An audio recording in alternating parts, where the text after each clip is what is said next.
All right, that NFL offseason is heating up. The Raiders, they have officially released Derek Carr. This had been expected for quite some time, but now it's official. There he is. The Bakersfield Bandit is on the market. And Jimmy Garoppolo, the 49ers quarterback, is also expected to be on the market. It's going to be a wild offseason for quarterbacks. I think it just formally got underway with that release of Derek Carr.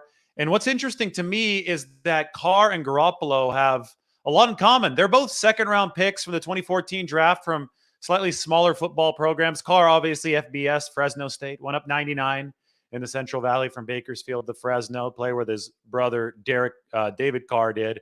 Jimmy Garoppolo, Eastern Illinois, so that was FCS. But both of these guys, second rounders, 2014, different paths to reach where they will be this offseason.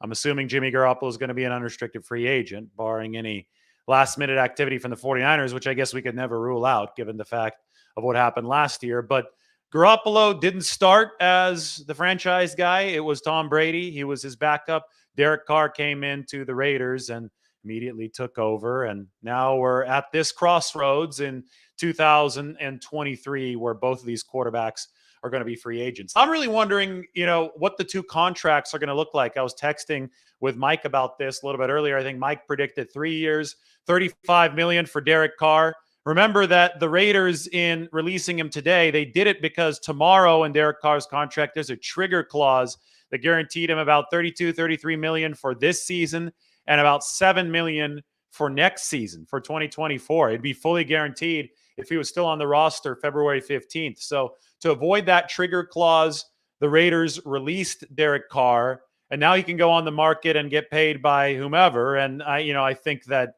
Mike's estimate of 3 years, $35 million per year, that might be based, but Mike could tell me if it is, but it might be based on the fact that the Raiders didn't deem him to be worth the $40 million guaranteed over the next 2 years. So $35 million per for Derek Carr. That's the prediction. We'll see where he goes. He has a choice of where he wants to go now as a free agent. And for Jimmy Garoppolo, Mike guaranteed somewhere between 15 and 20 million with incentives on top of that for just 1 year.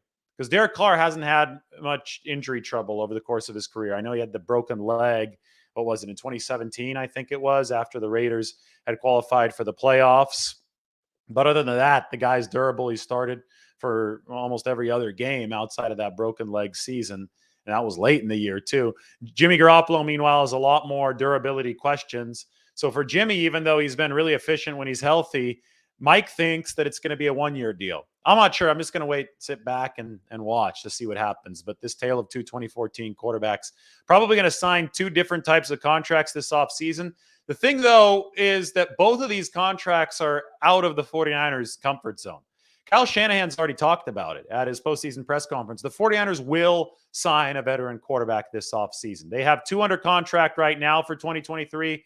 Obviously, Trey Lance. Obviously, Brock Purdy. Only one of those is expected to be healthy for the offseason program, and that's Trey Lance. None of those quarterbacks are cleared. As we speak right now, Lance and Purdy both would not be cleared for a practice if it were to be held today. Purdy's going to undergo surgery a week from tomorrow, February 22nd, in the Dallas Metroplex. But anyway, the 49ers do need to bolster the quarterback room for 2023. That means they do need to sign a veteran. They might sign a veteran and draft a mid-round rookie. Jake Haener, Fresno State, anybody? That's a Derek Carr comparison. You got a Carr, Fresno State Bulldog product. Jake Haener, several years after him. Haener, there's a lot in common with Brock Purdy there as far as the moxie, the grit, the toughness hanging in the pocket.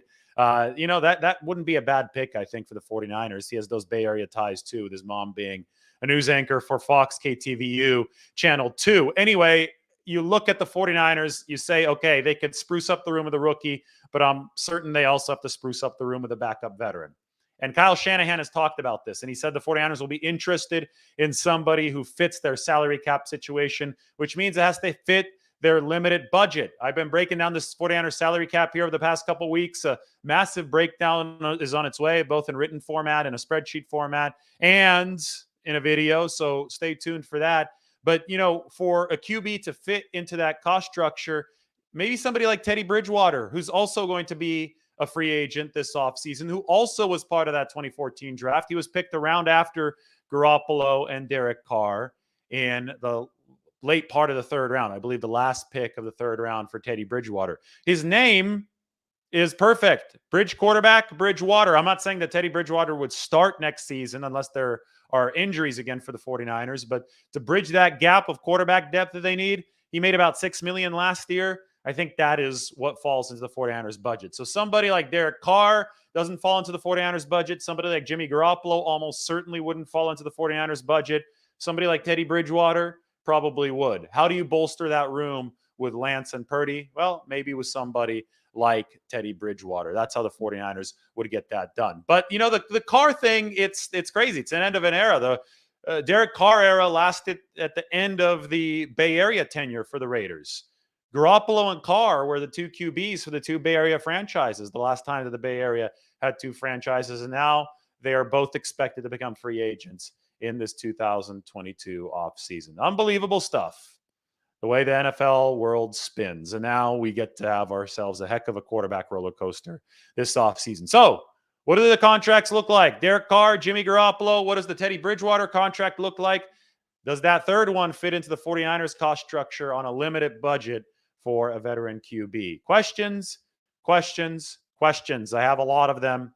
Why don't we just sit back and wait and see what happens, or talk about it in the comment section. Everybody talk soon. I will be on again a little bit later today. There's always 49er stuff to talk about. It seems like the NFL has a very, very good way of keeping itself in the news cycle. Everybody take care.